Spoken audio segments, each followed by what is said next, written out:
Students को मेरा नमस्कार। I Nimesh Tapral welcome you all to SF classes and I hope you are all doing great. तो चलिए शुरू करते हैं आज हमारी video number 2 of practice set of CBSE mathematics. तो हमारा क्लास 10 का प्रैक्टिस सेट चल रहा था और हमने क्या कर दिए थे, 7 क्वेश्चन उसके कंप्लीट कर लिए थे। अब हम शुरू करने वाले हैं 8th क्वेश्चन से। तो चलिए देखते हैं 8th क्वेश्चन क्या है। तो अभी मेरे पास कुछ क्वेरीज वगैरह भी आई हैं कि बच्चे पूछ रहे थे कि इस प्रैक्टिस सेट से क्या कुछ क्वेश्चंस आएंगे हमारे सीबीएसई के मतलब बोर्ड एग्जाम्स में। तो ऐसा होना थोड़ा सा मुश्किल ही है, बट मेन चीज यहाँ पे क्या है, प्रैक्टिस सेट हम क्यों प्रैक्टिस करवा रहे हैं, मतलब इसको क्यों क्वेश्चंस इसके क्यों सॉल्व करवा रहे हैं। क्योंकि देखो इसमें जो क्या है, जो कॉन्सेप्ट्स लग रहे हैं क्वेश्चंस में, वो कॉन्सेप्ट्स रिपीट होने के बहुत हाई चांसेस हैं। मतलब कि 80 to 90% चांसेस हैं कि यही कॉन्सेप्ट्स क्या होंगे बोर्ड के एग्जाम से क्वेश्चंस में भी रिपीट होंगे। और क्या होगा, आपको मतलब क्वेश्चंस थोड़ा डिफरेंट होंगे, बट क्या होगा कि जो कॉन्सेप्ट होगा वो सेम रह सकता है। तो इसीलिए मेरी जो वीडियोस है वो थोड़ा लंबी बन रही है। 7 वीडियो में हमारा मतलब 30 मिनट से ऊपर की वीडियो बन गई थी, क्योंकि मैं मेन जो है उसके सोल्यूशन पे हमारा फोकस मैं नहीं दे रहा हूँ। मैं फोकस देना चाहता हूँ कि वो उसके पीछे जो कॉन्सेप्ट लग रहे हैं वो क्या है। ठीक है, कॉन्सेप्ट आपको पता चलेगा तो आप क्या करेंगे, जो एग्जाम में जब आप बैठे होंगे तो आप वहां पे भी थोड़ा सा दिमाग अपना लगा पाएंगे। ठीक है, तो चलिए पहले शुरू करते हैं हमारा क्वेश्चन नंबर 8। तो देखते हैं क्वेश्चन नंबर 8 क्या कहता है। A circle is drawn, 2 points are marked outside the circle such that only 3 tangents can be drawn to the circle using these 2 points. Which of the following is true based on the above information? ठीक है, अब पहले तो क्या है कि ये जो हमारा फिगर बनने वाला है, मैं इसके आपको बना के दिखाता हूं कि क्या बनेगा। तो देखते हैं, अगर एक सर्कल होगा तो हम एक सर्कल पे 2 पॉइंट से 3 टेंजेंट्स कैसे बना सकते हैं, मतलब 3 मैक्सिमम टेंजेंट्स। एक तो तरीका हो सकता है ये, ठीक है, ये एक पॉइंट से आ गई और एक टेंजेंट ये बन गई, तो P एंड Q। तो आप यहाँ पे देखोगे तो हमारे इस केस में भी क्या है, जो टेंजेंट्स हैं वो 2 ही हैं, मतलब सॉरी 3 ही टेंजेंट्स हैं। बट क्या हो रहा है, यहाँ पे जो पॉइंट है ना हमारा Q, ये पॉइंट क्या है ना हमारे सर्कल के ऊपर लाई कर रहा है। ठीक है, तो इस वजह से ये केस क्या हो जाता है, ये केस हमारा पॉसिबल नहीं हो सकता है। तो इसीलिए इस केस को हम नहीं ले सकते। तो एक तो तरीका ये था कि हम 2 पॉइंट से 3 टेंजेंट्स कैसे बना सकते हैं, एक तरीका ये है। और दूसरा तरीका क्या है, अब उसने क्वेश्चन में बोल दिया है आपसे कि जो पॉइंट्स है ना वो सर्कल के बाहर लाई करते हैं, मतलब सर्कल के अंदर नहीं है। इसीलिए हम इस केस को क्या कर देते हैं, डिस्कार्ड कर देते हैं। ये हमारे लिए केस वैलिड नहीं है। ठीक है, तो इसके आगे अगर देखें हम, तो नेक्स्ट वाला अगर बनाऊंगा तो कुछ ऐसा बनेगा, ये एक टेंजेंट, ये एक टेंजेंट। ठीक है, फिर मैं क्या करूं, यहीं पे एक पॉइंट बना दूं। ठीक है, और क्या करूं, यहां से एक टेंजेंट बना दूं।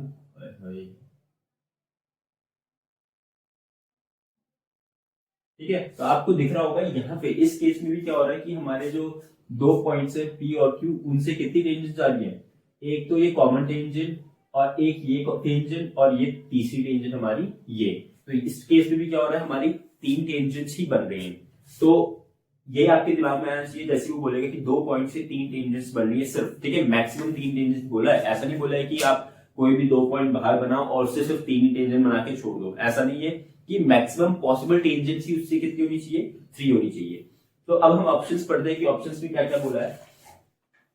तो बोल रहा है option A, all 3 tangents are equal in length. यहां पे देखिए ऐसा नहीं हो सकता, क्योंकि ये वाली टेंजेंट क्या हो जाएगी, बाकी 2 टेंजेंट से छोटी होने वाली है। फिर बोल रहा है कि the tangents and the circle have two common points in total.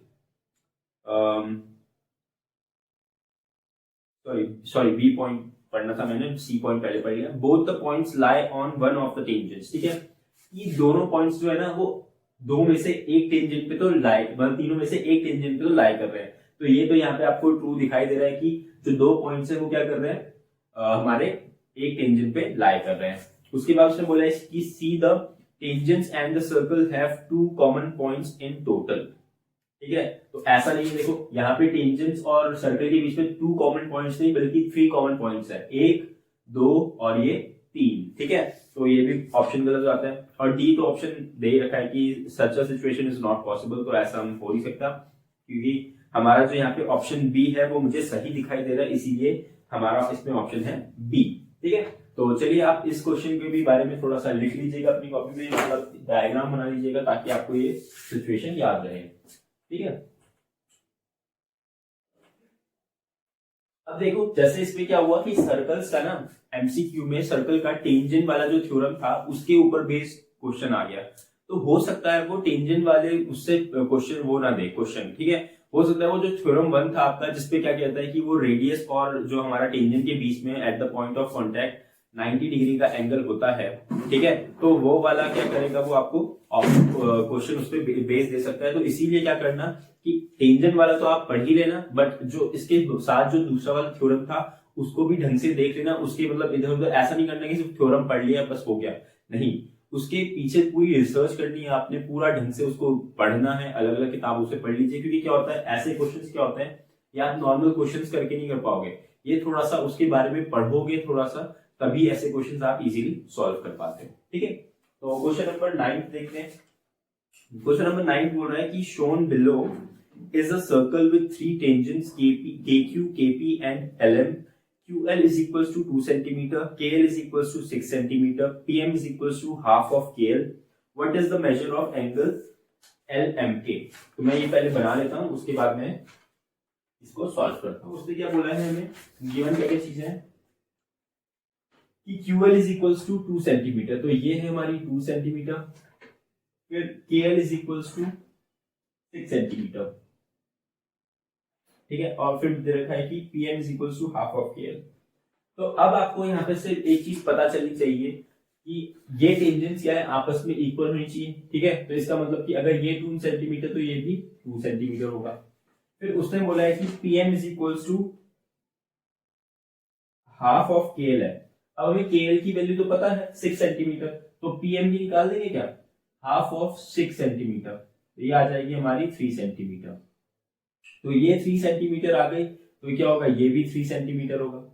अब आपको ये भी पता है कि जो एक ही एक्सटर्नल पॉइंट से टेंजेंट्स आती हैं एक सर्कल पे क्या होती हैं, वो दोनों एक दूसरे के इक्वल। तो इसका मतलब है यहाँ पे LQ will be equal to क्या होगा, LP, ठीक है। LQ equal to LP। यहाँ पे देखो LQ क्या है, LQ 6 + 2 8 सेंटीमीटर है, और LP कितनी होगी, LM + 3 सेंटीमीटर। तो यहां से LM की वैल्यू क्या निकल जाती है, 5 सेंटीमीटर दिखाई दे रही है आपको, यहाँ पे एक 3 यहाँ पे माइनस हो जाएगा, तो ये आ गई आपकी 5 सेंटीमीटर, ठीक है। अब उसने बोला है कि अगर हमारा एंगल, सॉरी यहाँ पे L नहीं है, यहाँ पे सॉरी ये K है, तो यहाँ पे KM होगा, ठीक है। तो KM की वैल्यू हमने निकाल दी है 5 सेंटीमीटर। तो ये एंगल उसने अगर दे रखा है 50 डिग्री, तो उसने बोला है कि हमें किसका मेजर निकालना है, हमें मेजर निकालना है LMK का, LMK ये वाले एंगल का हमें मेजर चाहिए, ठीक है। अब देखो यहाँ पे आपको यहाँ पे क्या होगा कि थोड़ा सा यहाँ पे साइड्स की वैल्यूज दे रखी है, तो आप सोचोगे कि यार एंगल से हम कैसे उसका कनेक्शन बनाए। तो आपको ध्यान होना चाहिए कि जो आइसोसेलेस ट्राइंगल होता है उसकी अपोजिट सॉरी जो दो साइड्स इक्वल होती है उनके अपोजिट एंगल्स क्या होते हैं, इक्वल होते हैं। तो यहाँ पे देखो ये भी 5 सेंटीमीटर है, ये भी 5 सेंटीमीटर है, इसका मतलब जो ये साइड है ये साइड है दोनों इक्वल है। तो अगर ये वाला एंगल 50 डिग्री होगा तो ये भी क्या 50 डिग्री नहीं हो जाएगा, हो जाएगा। तो यहां पे लिख देना as KM is equals to LM, this implies angle KLM will be equal to angle LKM is equals to 50 degree. अब क्या करना है इसमें, एंगल सम प्रॉपर्टी लगा देना। देखो 50 + 50 ये 100 हो गया, 100 और ये पूरा टोटल 180 होता है, तो 100 में से मतलब 180 में से 100 माइनस, तो ये 80 डिग्री हो जाएगा। तो यहाँ पे मैं लिख देता हूं angle LKM plus angle KLM प्लस angle LMK is equal to 180 degree. यहां से ये दोनों मिलके 100 हो जाएंगे, plus angle LMK is equal to 180 degree, और यहां से आ जाएगा angle LMK is equal to 80 degree. तो ये है हमारा आंसर। तो देख लेते हैं ऑप्शन कौन सा सही है। ऑप्शन नंबर सी हमारा सही है। तो ये भी आप नोट कर लीजिए, उसके बाद हम आगे बढ़ते हैं। तो चलिए देखते हैं आगे। अब नेक्स्ट क्वेश्चन नंबर 10 क्या बोल रहा है कि in the figure shown below lines AB and PQ are parallel to each other. ठीक है, तो lines AB and PQ are parallel to each other. मैं यहाँ पे डायग्राम साथ में बना देता हूँ। चलिए, हमारे क्वेश्चन नंबर 10 क्या बोलता है, in the figure shown below lines AB and PQ are parallel to each other. ये दोनों लाइंस क्या है, आपस में पैरेलल हैं। And each other all measurements are in centimetres. Which of the following gives the value of cos theta? ठीक है, cos theta की वैल्यू हमें निकालनी है। तो ये थीटा है, इसकी वैल्यू मतलब इसकी cos की वैल्यू हमें कोसाइन की वैल्यू निकालनी है। तो कैसे करेंगे, तो देखो अब अगर ये दोनों लाइंस क्या है आपस में पैरेलल हैं, तो हमारा ये भी एंगल क्या हो जाएगा, थीटा हो जाएगा।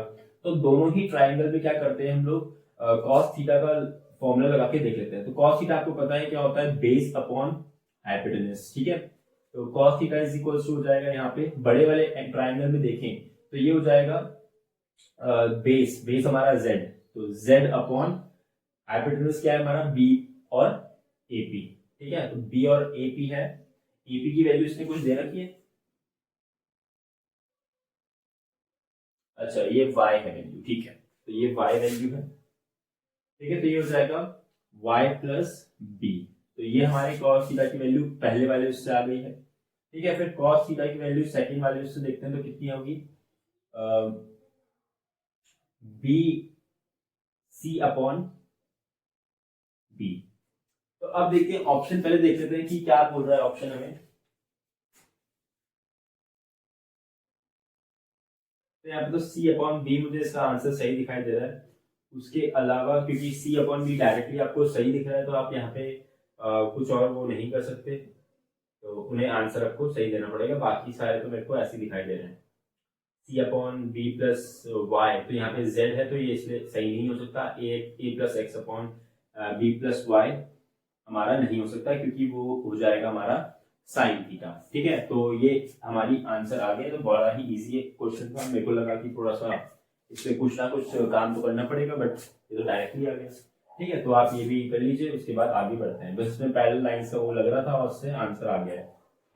तो चलिए क्वेश्चन नंबर 11 पे आते हैं। क्वेश्चन नंबर 11 क्या बोल रहा है, the sine of an angle. ठीक है, साइन मतलब ऐसा ही नहीं, साइन। ठीक है, जो हमारा ट्रिग्नोमेट्रिक रेशियो होता है, sine of an angle in a right triangle is 4/5। उसने दे दिया कि जो हमारे साइन थीटा की वैल्यू है 4/5 है। Which of these could be the measures of the sides of the following. ठीक है, तो देखते हैं कैसे करेंगे। तो अब जब भी हमें क्या होता है, साइन थीटा का रेशियो दिया रहता है, तो हम क्या कर देते हैं, इसको के के साथ दे देते हैं। तो हमारा हाइपोटेन्यूज हो जाएगा 5k और परपेंडिकुलर हो जाएगा हमारा 4k। तो अगर आप यहाँ पे क्या करेंगे, पाइथागोरस थ्योरम लगाएंगे, तो आपको बहुत इजीली पता जाएगा कि ये 3k आने वाला है। ठीक है, ये मैं नहीं लिख रहा हूँ यहाँ पे, आप खुद करके देख लीजिएगा। पाइथागोरस थ्योरम लगाना, हाइपोटेन्यूज का square is equal to perpendicular का स्क्वायर प्लस बेस का स्क्वायर। ठीक है, तो जैसे ये आया, अब यहां से देखो आपको साइड्स तो मिल रही है ये 3k 4k और 5k। ठीक है, और पर ये क्या है ना, ये आपका ना एग्जैक्ट साइज नहीं है, और आपको कोई तरीका दिया भी नहीं क्वेश्चन में कि आप एग्जैक्टली जो साइड की लेंथ है वो निकाल पाए। आपको एक्सपेक्टेड लेंथ निकालनी क्या हो सकती है, मतलब उसने ये बोला कि क्या है, उसने बोला कि इन चारों ऑप्शंस में से कौन सी वैल्यू हो सकती है।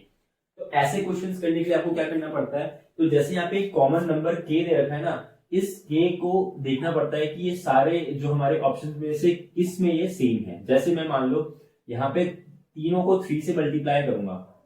ठीक है, तो क्या आएगा, ये आएगा 9 12 और 15। तो ठीक है, तो 9 12 और 15 क्या हो जाएगी, आपकी साइड हो जाएंगी। तो ऐसे ही करके आपको ऑप्शंस में चेक करना है कि किस में ऐसा ऑप्शंस मतलब कौन सी किस में ऐसी साइड्स दे रखी हैं जो क्या है 3 4 और 5 के मल्टीपल्स हैं, सेम नंबर को उनसे मल्टीप्लाई करके। ठीक है, तो अगर चेक किया जाए तो ऑप्शन ए देखेंगे तो उसमें दे रखा है 4 सेंटीमीटर 5 सेंटीमीटर, इन दोनों को एज इट इज दे दिया।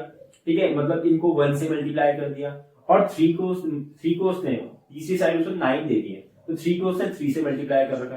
तो ये ऑप्शन हो नहीं सकता, क्योंकि हमें जिस भी नंबर को मल्टीप्लाई करना है, किसी भी एक को अगर हम किसी नंबर से मल्टीप्लाई करेंगे तो बाकी 3 को भी उसी नंबर से हमें मल्टीप्लाई करना पड़ेगा, क्योंकि ये क्या है, रेशियोज में अभी 3:4:5।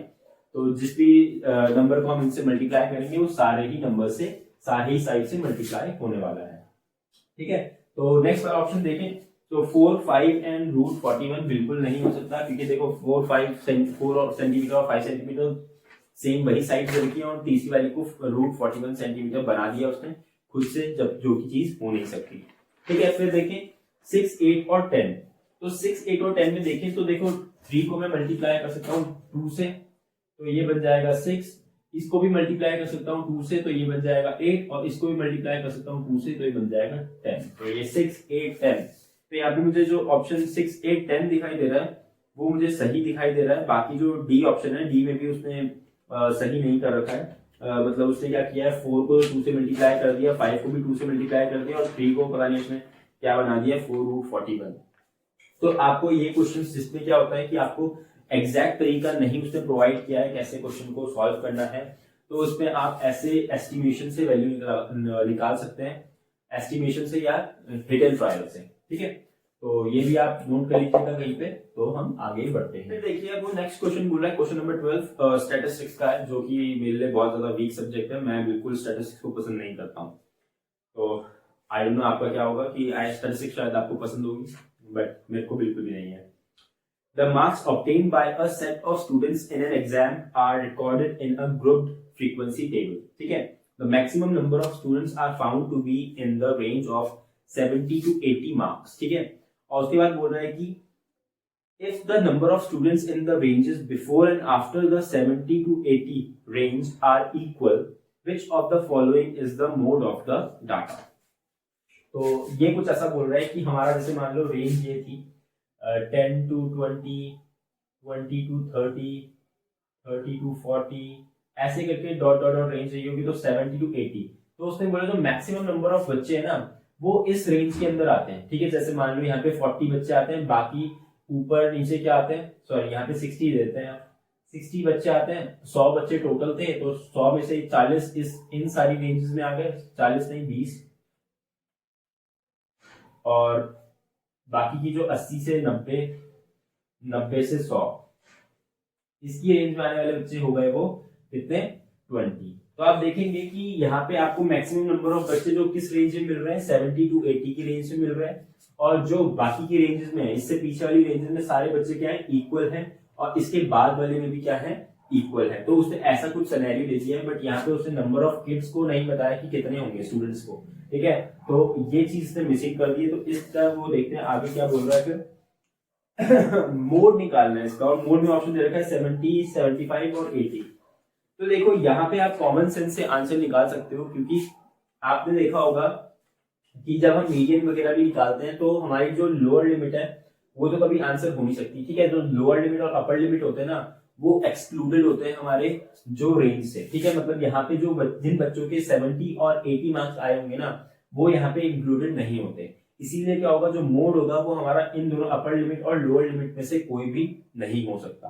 तो इन दोनों के अलावा जो हमें मुझे दिखाई दे रहा है कि बी ऑप्शन में 75 मार्क्स है, तो मोड आपका वही हो सकता है, उसके अलावा कोई नहीं हो सकता विद द गिवन डाटा। मतलब ये गिवन डाटा है तो इसके हिसाब से सिर्फ 75 मार्क्स ही आपका मोड हो सकता है।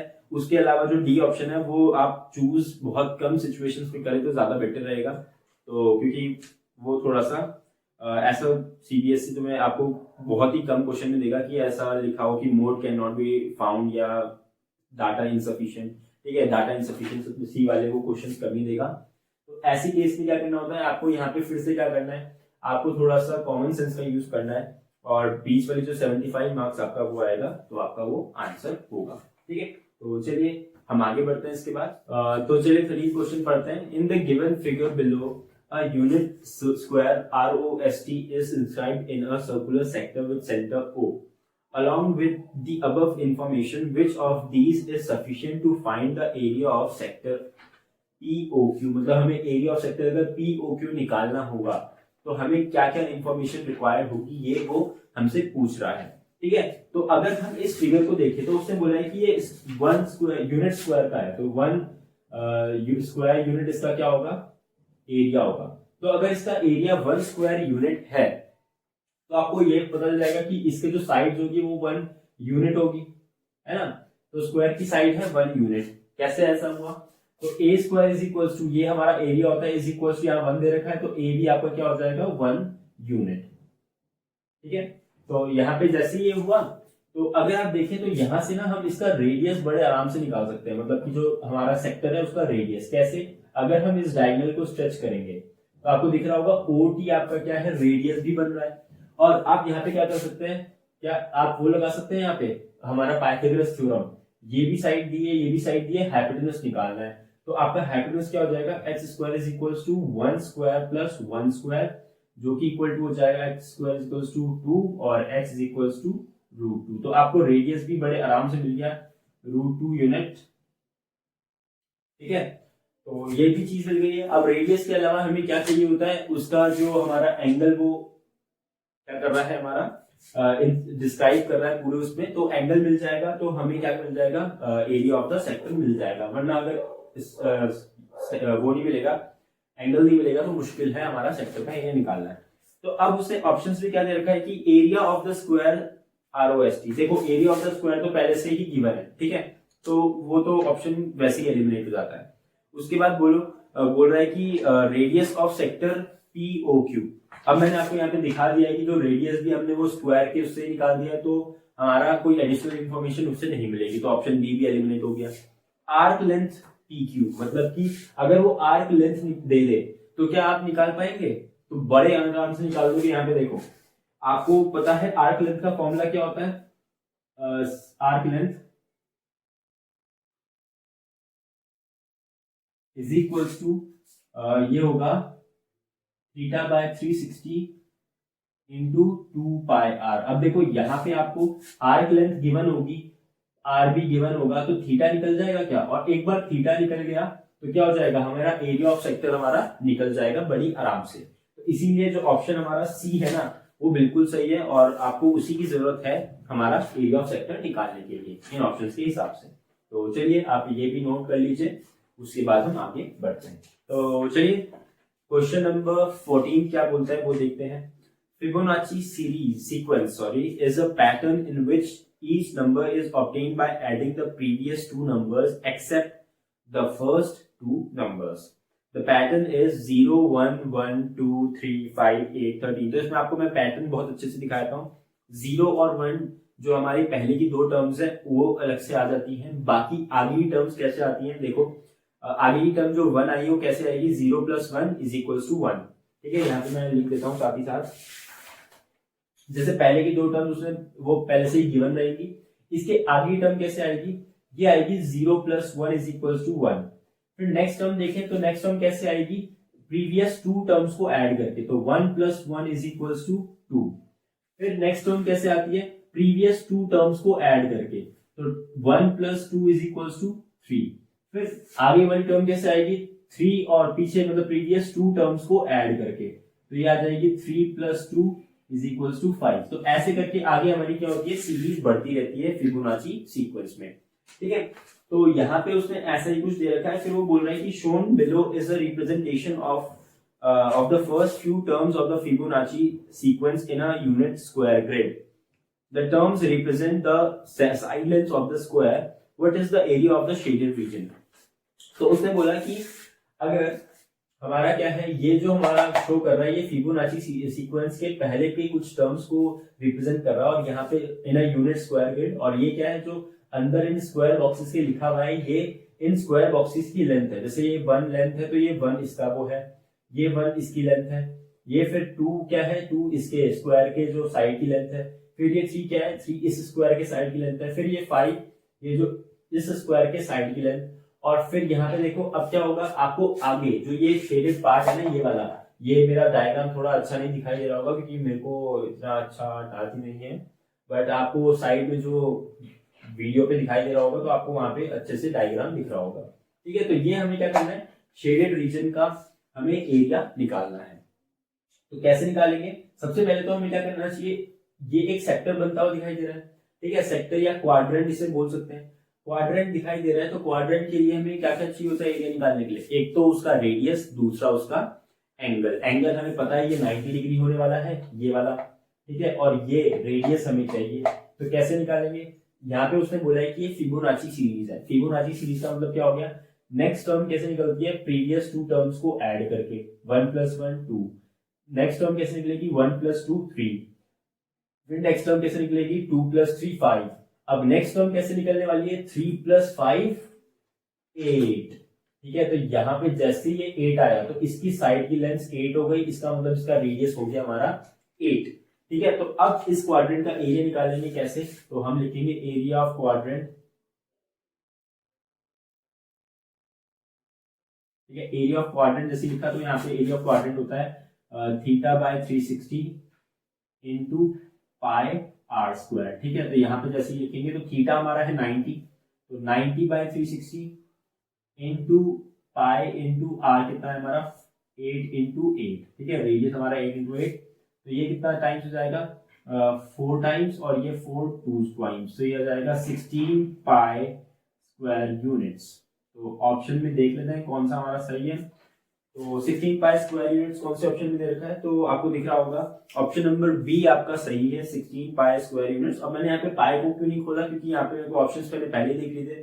तो आप भी क्या करना, क्वेश्चन को सॉल्व करने से पहले ऑप्शंस देख लेना कि ऑप्शंस का जो आंसर है वो कैसे फॉर्मेट में जा रहा है। अगर वो पाई की वैल्यू रख रहा है तो आप भी रख दीजिए, और नहीं रख रहा है तो आप भी मत रखना। ठीक है, तो चलिए फिर ये आप नोट कर लीजिए, उसके बाद नेक्स्ट क्वेश्चन पे चलेंगे हम। तो चलिए देखते हैं हमारा क्वेश्चन नंबर 15 क्या बोलता है। क्वेश्चन नंबर 15 आपका बोल रहा है कि shown below is a solid made by joining a right circular cylinder and a hemisphere of equal radius are.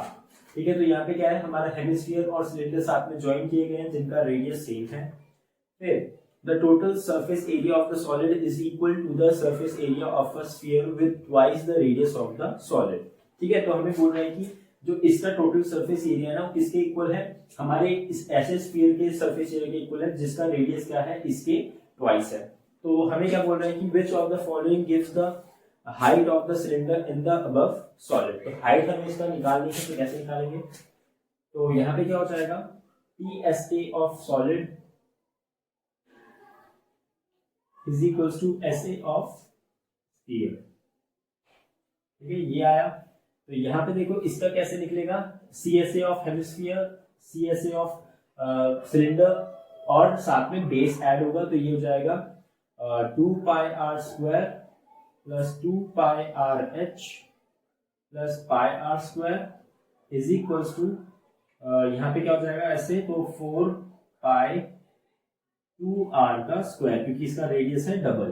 तो जैसे यहाँ पे ये ऐड होंगे तो ये आएगा 2 pi R H plus 3 pi R square is equals to यहाँ पे बन जाएगा 2 का स्क्वायर 4, 4 4 जा 16 पाई आर स्क्वायर। तो ये इधर जाएगा माइनस होगा क्योंकि दोनों सेम क्वांटिटीज है, तो 2 pi R H is equals to आ जाएगा हमारा 13 पाई आर स्क्वायर। तो यहाँ से पाई कैंसिल, आर से एक आर कैंसिल, तो यहाँ से एच आ जाएगा आपका 13/2 आर। ठीक है, या फिर H is equal to 6.5 R. तो आपका आंसर आ रहा है 6.5 आर के इक्वल होना चाहिए। तो देखते हैं ऑप्शंस में क्या लिखा है। तो ऑप्शन में आपको देखिए यहाँ पे आपको दिख रहा होगा कि जो बी ऑप्शन है 6.5 आर सेंटीमीटर, यही हमारा सही होने वाला है। ठीक है, तो ये ज्यादा ऐसा कुछ मुश्किल क्वेश्चन नहीं था, तो ये आप सॉल्व कर लीजिए, उसके बाद हम आगे बढ़ते हैं। तो चलिए क्वेश्चन नंबर 16 में क्या बोल रहा है, which of the following is equal to the given expression cot theta sec square theta upon cosec theta. ठीक है, ये एक्सप्रेशन हमें गिवन है और हमें बताना है कि जो ऑप्शंस हैं उनमें से किसके इक्वल होने वाला है। तो ऐसे क्वेश्चन करने के लिए बहुत छोटा है, तो इसलिए इससे फटाफट आप सिंप्लीफाई करके चेक कर सकते हैं।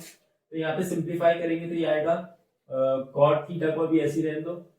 इसमें अगर मैं यहाँ पे चलो सबको ही साइन कॉस में चेंज कर दो, इतना टाइम कौन लेस, ये हो जाएगा cos theta upon sine theta into sec square theta 1 upon cos square theta और cosec theta into sine theta हो जाएगा। तो साइन से साइन कैंसिल, cos से cos कैंसिल, तो ये आ रहा है आपका sec थीटा के इक्वल। तो बस बात खत्म हो गई, क्योंकि ये 1 अपॉन cos थीटा बचता तो ये sec थीटा हो गया। तो ऑप्शन में देख लीजिए आप, ऑप्शन में आपको दिख रहा होगा कि ऑप्शन ए में आपको sec थीटा दे रखा है, तो वही इसके इक्विवेलेंट होगा, तो ऑप्शन ए सही है। तो चलिए आज के लिए इतना ही, हमने 16 क्वेश्चन का कंप्लीट कर लिया है, फिर आगे के बचे हुए क्वेश्चन हम नेक्स्ट वीडियो में करेंगे। तो थैंक यू सो मच, मेहनत करते रहिए और प्रॉपर रेसिपी साथ में लेते रहिए। चलिए मिलते हैं नेक्स्ट वीडियो में।